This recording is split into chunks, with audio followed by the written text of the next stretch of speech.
Hello, all. I hope we're all doing well. We are continuing with our weekly portion review. And this week we are in the portion of Emor, which is. Hello, all. I hope we're all doing well. We are continuing with our weekly portion review. And this week we are in the portion of Emor, which is. Hello, all. I hope we're all doing well. We are continuing with our weekly portion review. And this week we are in the portion of Emor, which is to Emor means to speak or to tell, speaking to the priests specifically. And we are really encountering two main themes that seemingly don't seem related at the offset. The opening section of the portion really addresses the sanctity of the priesthood, and again gets into the laws that govern the holiness of the priests, including like their separation from impurity, things we were also talking about last week. And the latter section really turns to the sanctity of time with Shabbat, the new moon, and the festivals. Now, initially, you would think that these are two distinct domains, right? One is concerned with the sacred people, and one is concerned with sacred time. But the Torah is actually revealing to us a much deeper and unified vision. Rabbi Cook explained that time is the meeting point between the human soul and the world. We've also spoken about Heschel's understanding of time, but right now, for all intents and purposes, we're going to go with Rabbi Cook.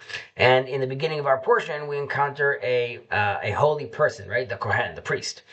And in the following portion, we're going to encounter a holy place, right? The land of Israel. So what really connects the sanctified person and the sanctified place? The answer is sacred time. And this is why the festivals appear immediately after the discussion of the priesthood, right? Time here serves as a bridge, the living really encounter between who we are and where we are. And when the Torah introduces sacred time, it begins with the Sabbath, right? The Talmud describes that Sabbath was fixed and eternal, and its holiness wasn't initially established, well, not at all established by human beings. Rather, it's really set into existence by Hashem, by God Himself, and at the dawn of creation. Now, Hashem created for 6 days, right, and then rested on the seventh. So on Shabbat, it carries its holiness that is entirely divine in origin.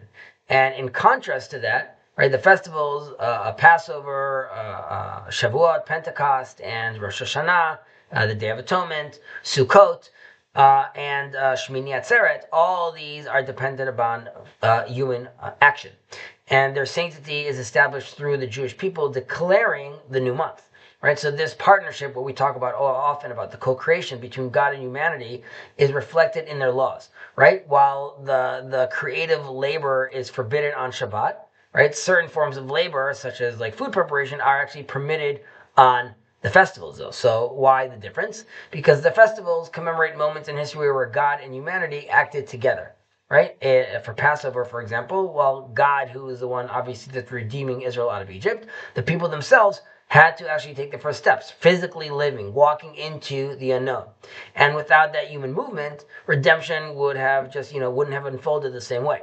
And therefore, the holiness of the festivals carries with it this human element as well, right? To receive the holiness of Shabbat, one has to completely cease creative activity, surrendering fully to the divine reality. But on the festivals, holiness can actually be experienced within human activity because human action itself is part of the sanctity.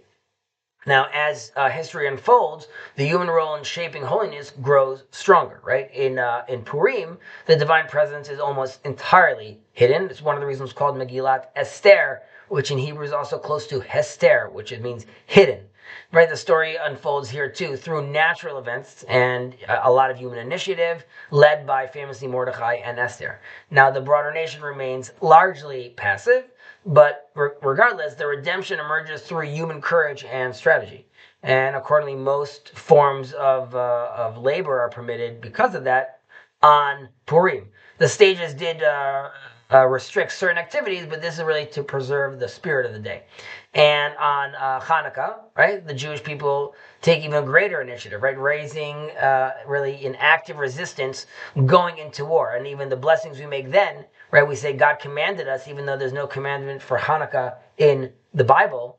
We understand that God is involved in there, but the big miracle is the fact that we are also taking the initiative, right? Here again, all forms of labor are permitted on Hanukkah, with only a brief period of refraining from work after lighting the candles themselves. And that's commemorating the subtle divine intervention within the natural order we had with the actual candle themselves and the oil that lasted for many days. And finally, as history reaches its culmination, we arrive at the stage where redemption unfolds through human action within the natural world, right? Without overt miracles that break the laws of nature. And this is, I believe, is reflected in the establishment of the State of Israel, right? In the War of Independence, victory came through human effort, through courage and sacrifice and determination, with, of course, God's presence was still guiding from within, but again, this is rather than like open miracles, it's all happening inside.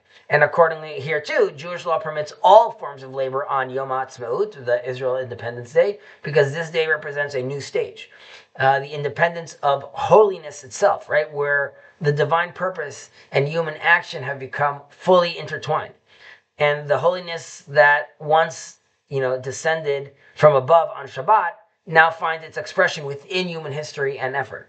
And this is not only a privilege for Israel, this is a gift for the entire world.